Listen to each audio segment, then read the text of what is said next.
Now, some of you will hear from FSOs here initially. What an FSO is a franchise sales organization. This is a company that represents the franchise brand as an extended sales arm. So put yourself in the shoes of a franchisor. You want to spend your time supporting new franchisees, getting them off to a good start, helping them grow over time, rather than going out and selling franchises. Now, end of the day, that franchisor still decides who enters their franchise system, but if you can have some of that preliminary legwork done, the qualifying calls and such early in the process, it makes a lot of sense to hand that off. So I always encourage emerging brands and even high growth brands to use an FSO at least for a period of time.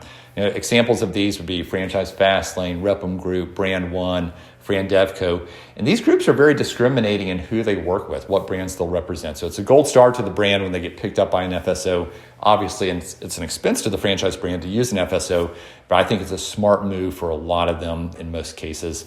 As an example, Art of Drawers is a franchisor where I'm invested at the franchisor level, and we're actually using an FSO as well to represent us. So again, strongly believe in that model for those where it makes sense.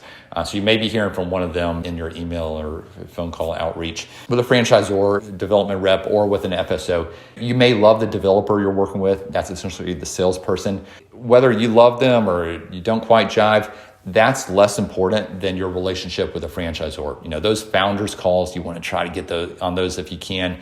Later on in discovery day when you're meeting the members of that senior team, so important. That's going to be your business partner. That's the relationship that matters after you sign that franchise agreement. It's not with the salesperson. So just kind of keep that in mind as you work through the process.